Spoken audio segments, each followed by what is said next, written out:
Everyone wrong.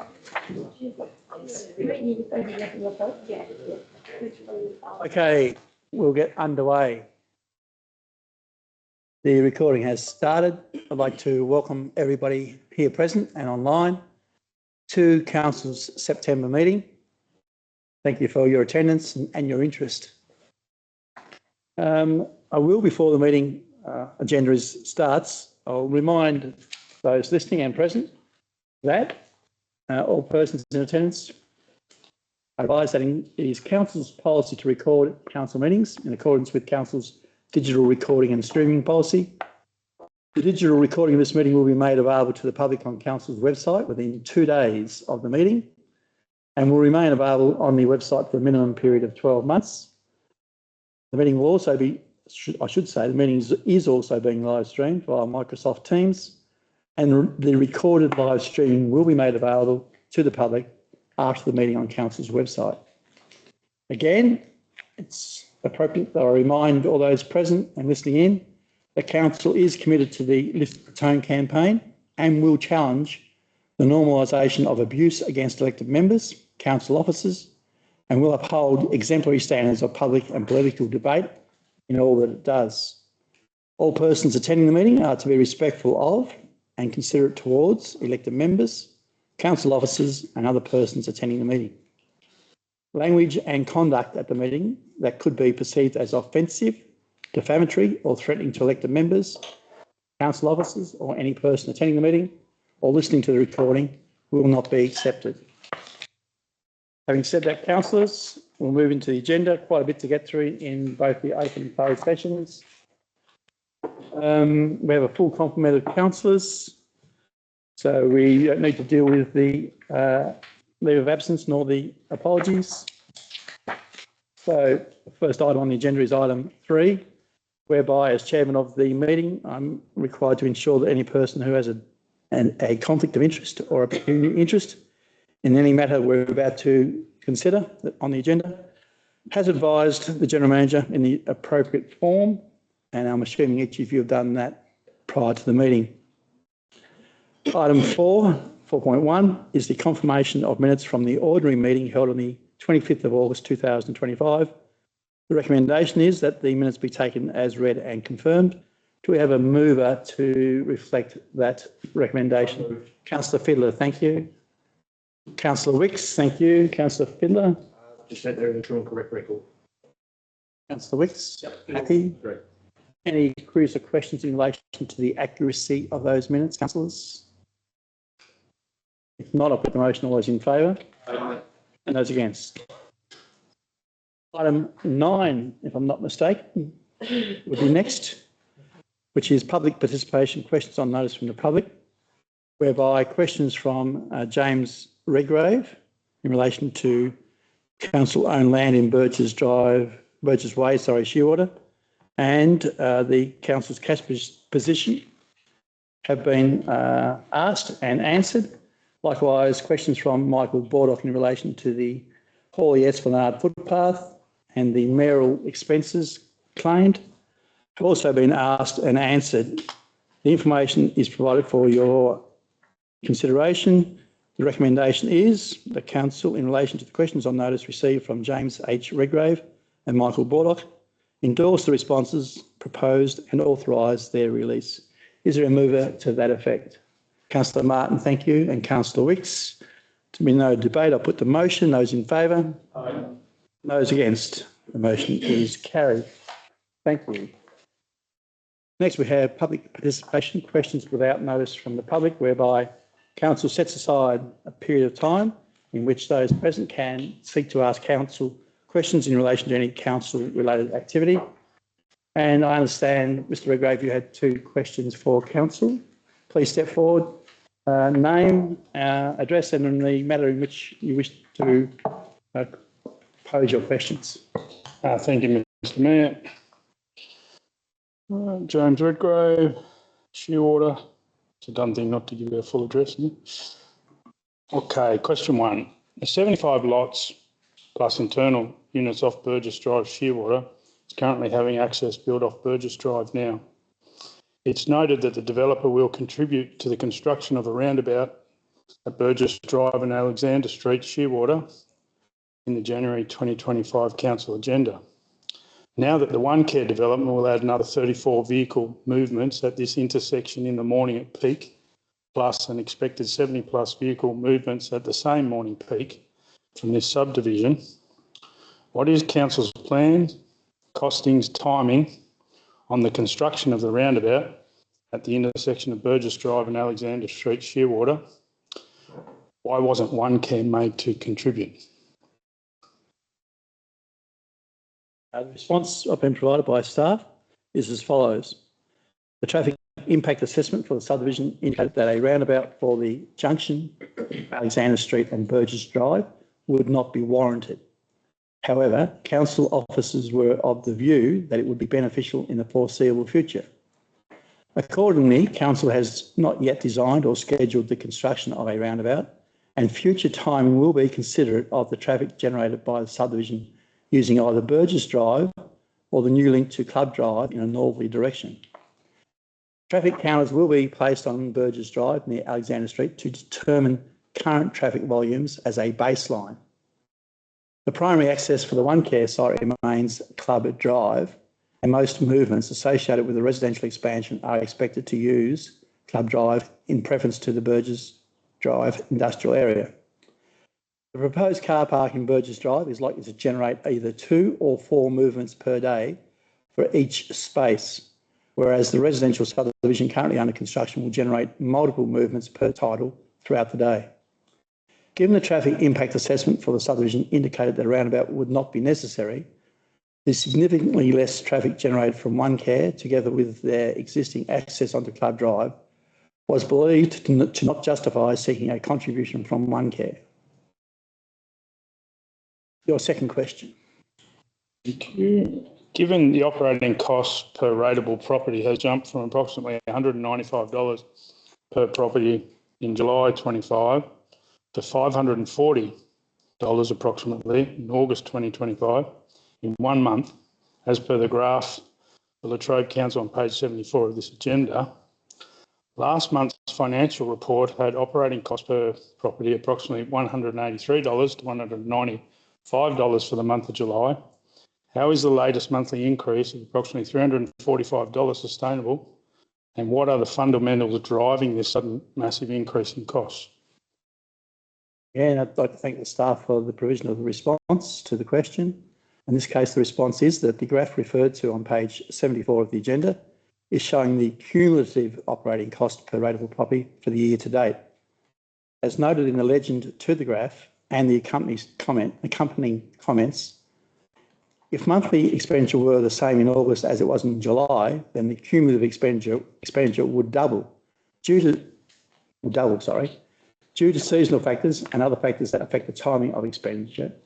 August operating expenses per rateable property were $162 higher than those for July, as the graph shows. The year-to-date expenditure for August is in line with budget and does not represent a massive increase in costs or any sustainability risk. That's the answer to those two questions. Happy to provide that hard copy if you... That's okay. Thank you, Mr. Mayor. I'll get that in a minute. Thank you. Okay, thank you.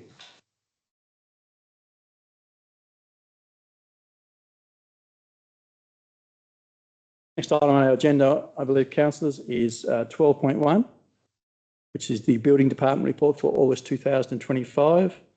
The author, Jan Phoebe. The recommendation is that the report be received. And do we have a movement and a seconder to that effect, please? Councillor Simms, thank you. Seconder, Councillor Fiddler. Councillor Simms. Slightly depressed a bit, so we've got a low amount of building applications, only $2.5 million worth. It's well down on our graph for the last few months. Yeah, it'd be interesting to see how that progresses over the course of the financial year. Councillor Fiddler, any other comment? Nothing further. Thank you. Around the table. You can provide all your information, councillors. I'll put the motion. All those in favour? Aye. Those against? That motion is carried. Thank you. 12.2, similarly from the development team. planning development application status report for August 2025 is provided for your information with the recommendation that report be received. Do we have a mover and seconder again, please? Councillor Martin and Councillor Brown, thank you. Councillor Martin, go forward. Councillor Brown. Okay, queries or questions? No. Put the motion, all those in favour? Aye. And those against? The motion is carried, thank you. Item 13.1 from the Office of the General Manager. The Cradle Coast Waste Management Group report, Tasmanian Refuse Impact Study. Interestingly, for me anyway, the report author is former councillor Summer Metzger, who is the project officer at the Dalton Waste Management Authority. So we have a report before us. We have a recommendation. Do we have a mover and seconder in line with the recommendation, please? Councillor Simms and Councillor Fiedler. Councillor Simms. I report that some of this is done for it. Okay. Seconder, any comments? Councillors? Happy? General Manager? No comment? Good report. And more to come, more reports to come as well. So, yes. Okay, I'll put the motion. All those in favour? Aye. Those against? Motion is carried. Thank you. I think that's a $40 fine. 50 now. 50, is it? Thank you. Taking on notice. Yeah, okay. Sure, Councillor Brown will pay that later. All right, it's thrown now. At 14.1, we have the waste charge remission. The Tasmanian Family History Society report's been authored by Joshua Jackson, our financial accountant. The report's there for your consideration with the recommendation. That recommendation is that the council grant waste transfer station charge and curbside service charge remissions to the Tasmanian Family History Society for the 2024-25 and 25-26 financial years, totalling $1,024.15. Move and second that if we have one consistent with that recommendation, please. Thank you, Councillor Fiedler and Deputy Mayor Mead. Councillor Fiedler? The General Manager wants to come in and we'll... I might actually ask before we go further, I might ask Cameron if there's anything further you'd like to add or a brief summary. To highlight that this was previously workshopped a while ago now, and the discussion at that time was around the potential for these requests to spread.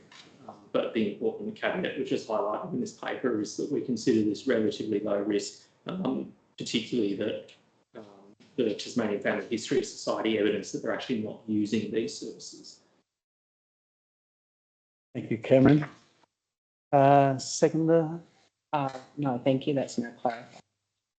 Thank you. Anyone else? Can I ask a question? Please. Just out of interest, don't we have like farms and stuff around the place who don't use those services either? What is that? What happens to them?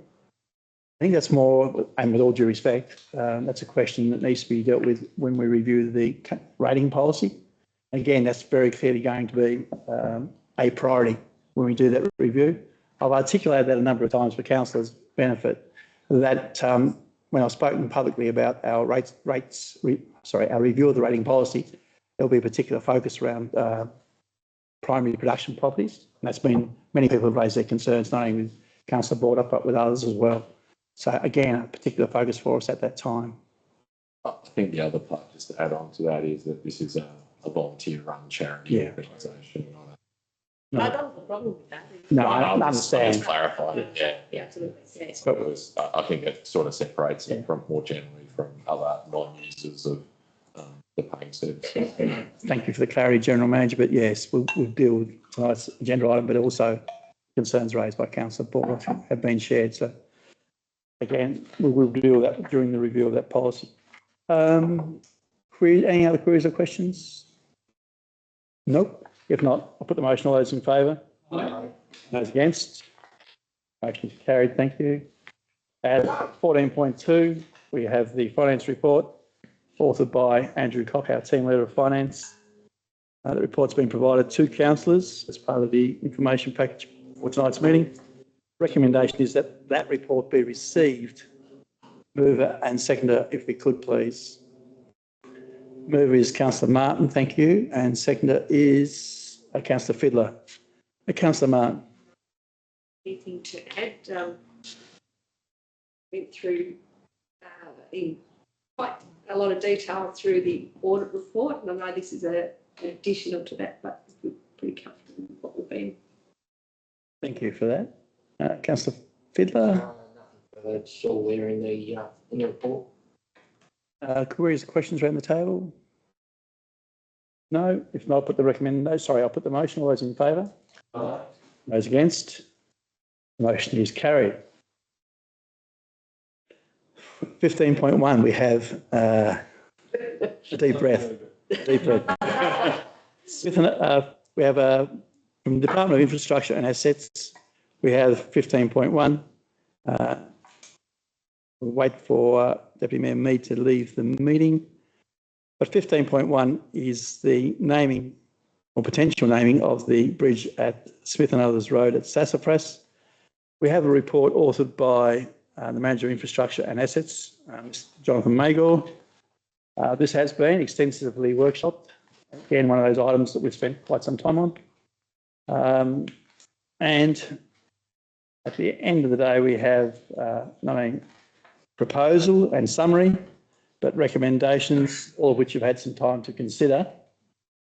And what we'll seek is a motion from the floor, which will articulate which of the options, if any, council wishes to approve for the naming of that bridge.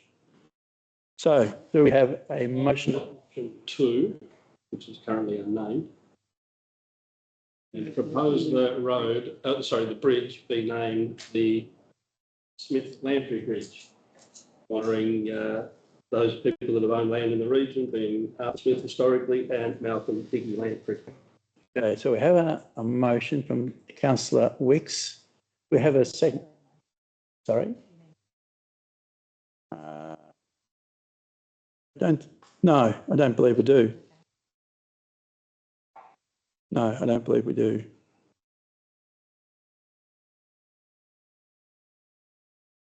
Sorry, seconder. Do we have a seconder? If not, then that motion lapses for want of a seconder. Do we have an alternative motion, councillors? Councillor Sims? Make the recommendation A, Virgin Bridge. That'll be 1A, Virgin Bridge, moved by Councillor Sims. Background. Thank you. Councillor Fiddler as seconder. So we have a motion and we have a seconder. Councillor Sims, did you want to add anything further to your earlier comments? Happy?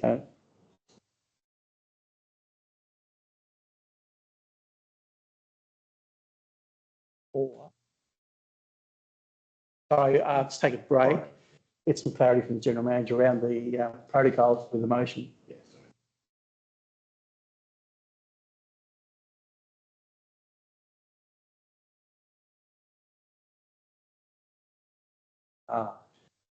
Thank you. Thank you for the clarity. So what we need to do is actually place in order, particularly in option 1, the order in which the 3 names will be provided to the Nomenclature Board. So if I could ask the mover, Councillor Simpson, seconder, if you could then, you've nominated Virgin Bridges at A as your preferred option. Could you please now include the other 2 options in the order that you would prefer them to be listed under number 1? Do you want the same in that order, A, B and C? Would you rather C became? Any of those? We do have to provide the Nomenclature Board with options. Sorry, Jonathan. Yeah, thank you for the option. Maybe just a little bit of clarity from my perspective, because it might not be as succinct in the report as what I thought it might have been. But so the nomenclature board will consider a primary name. However, depending on how compliant our initial name is, they may revert to a secondary or a third suggestion we put forward. So we don't have to put forward any more than one, but I guess the more concrete, the more boxes it ticks in terms of their guidelines, is the less options we should provide them. So we could only submit the one name, but it would be handy if we had a fallback position if, subject to their consultation period with the public, or it didn't meet their guidelines, they would want to revert to a second or a third. Those order of names, we don't have to write any more than one, and they don't have to be those three. They could be, for example, Regenstowe Bridge, second one, Smith and Lamprey Bridge, anything basically. It's just by Councillor Wicks in his motion to understand. So again, we move and second to have the option to include as other two as backups, for want of a better term, but you don't have to if you don't want to. So happy with the motion the way it is, Gary, or would you prefer? Or alternative for backup, I would accept Councillor Wicks's nomination for Smith and Lamprey Bridge. Okay, so I've got so far. So we're going, yeah, that's okay. As Jonathan explained, that's consistent with the explanation. Councillor Fiddler, happy to say.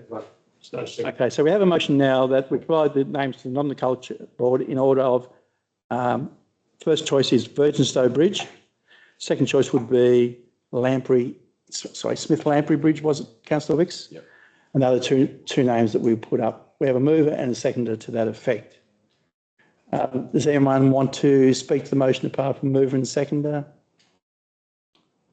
We'll test the water then, if that's the case, and we'll put the motion. All those in favour?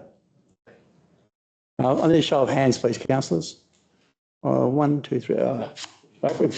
We've got it. Okay, that motion is therefore carried, and those names will go off to the nomenclature board. Two names.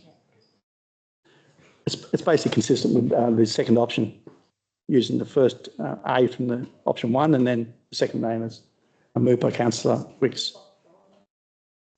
Just for clarity. Okay, thank you for that. And, Jonathan, I really want to reflect on the work you put into that. Council could have easily taken the naming of bridge less seriously and not even had a name. We could have called whatever, Rubicon Bridge, whatever. But the effort you put in, the background research you did, the historical nature of the information that was provided was really appreciated. I'd like to think that the name will be accepted by the nomenclature board, given that it is reflective of the historical significance of the area. So, yeah, really thank you for that work, but it's appreciated. And my apologies to those present and listening in for not being clearer in terms of framing that motion. Okay, next item on our agenda is 17.1, I believe, which is the council workshops item.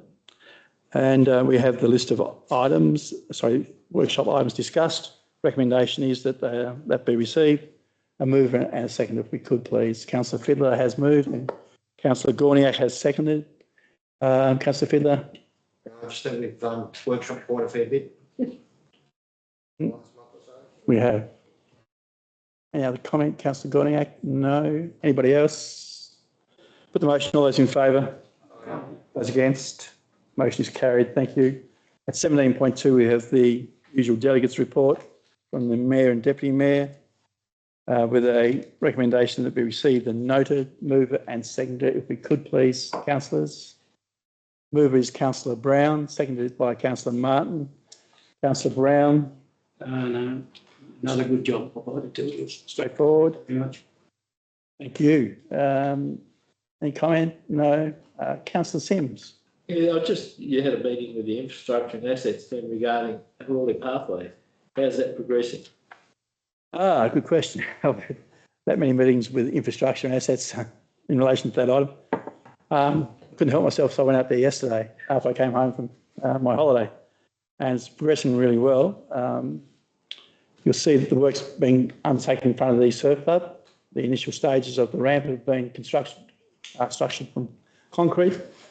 The tenders have all now been let, Jonathan. Oliver Kelly have been successful with the remaining tenders.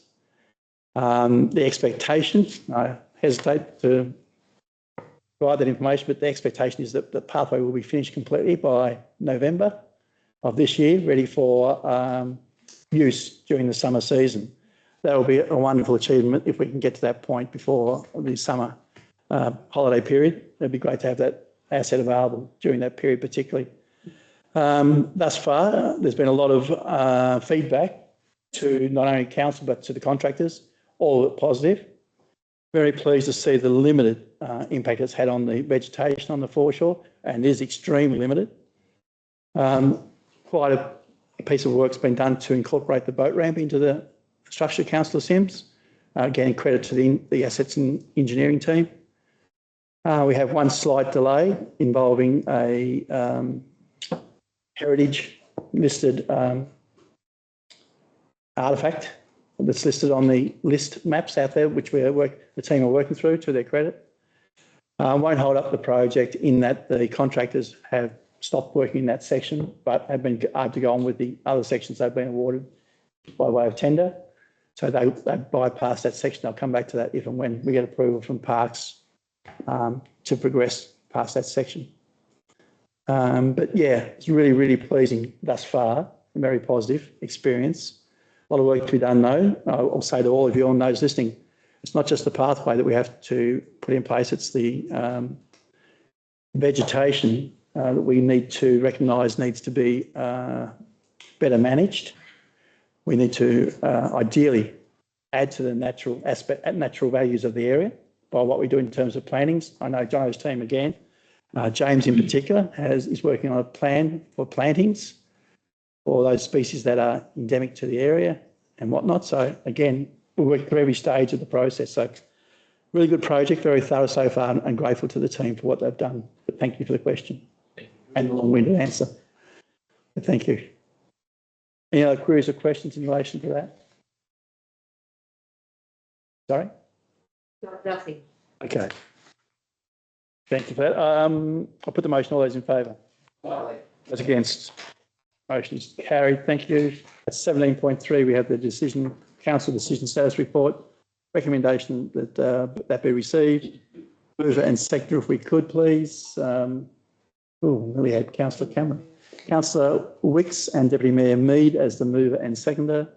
Councillor Wicks, any comment? Happy? Yeah. Deputy Mayor Mead. That includes the action register, doesn't it? So I think there's a couple of items there that are completed and closing out, which is good to see. 3 items. Always good to see. Reduction. Any other queries or comments from the councillors around the table? If not, I'll put the motion. All those in favour? Those against? Motion is carried. Thank you. At 18, or 18.1 I should say, Latrobe Council Extraordinary Audit Panel meeting held on the 12th of August 2025. The recommendation is that the minutes from that meeting be received. Is there a mover and seconder, please? That would be Councillor Martin and Deputy Mayor Mead. Councillor Martin. Robust audit panel meetings over the last couple of months, and no surprises. Exactly the way they should be, robust. Exactly the way they should be, and I've got to say that the chair that we have, we're very lucky to have him. Yeah, thank you for the feedback. Deputy Mayor Mead. Councillors? Really good to see that work being undertaken and that leadership being provided. I'll put the motion. All those in favour? Aye. Those against? The motion is carried. At 18.2, we have the Community Development Grants Committee meeting held on the 25th of August with recommendation, including that a grant be made to the Port Cyril Table Tennis Club, I believe, to purchase a laptop, a portable printer and accessories for competition purposes. That grant is for $1,500. Mover and seconder, if we could. Councillor Martin, thank you. And Councillor Fiddler. Councillor Martin. Yeah, I'd just like to get a message out there to the community that to not to forget to apply for these grants. They're on offer, and this time it was underutilised or undersubscribed. So it would be great to see some more people put their hand up. Thank you. Any further comments? No. I'll put the motion. All those in favour? Those against? The motion is therefore carried. At 18.3, we have the Ports Royal Memorial Hall Committee bi-monthly meeting, which was for May-June 2025. Meetings minutes have been provided, and the recommendation is that they be received. Mover and seconder, please. Deputy Mayor Mead, thank you, and Councillor Fiddler. Deputy Mayor Mead. No, it's well documented. No further comments. Councillor Fiddler. Any queries or questions? No, very well functioning committee, that one, and credit to those involved. Put the motion. All those in favour, not involved. Those against. That motion is carried. Thank you. I'll try to ignore those comments best I can. At item 20, we have the opportunity for councillors to ask questions. Sorry, at item 20, we have councillor questions and responses to questions taken on those at a prior ordinary council meeting, whereby Councillor Martin asked a question in relation to FOGO. The response is detailed there. The recommendation is that the response to the question from Councillor Martin at the council meeting held on the 25th of August be received and noted. Do we have a mover and seconder for that?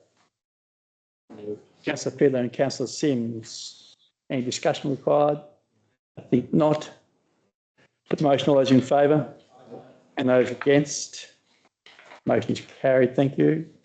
At item 22, we have councillor questions without notice in this instance.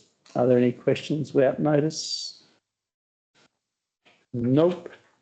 And at item 23, we have the recommendation that council revert to closed session. Do we have a mover and a seconder, please?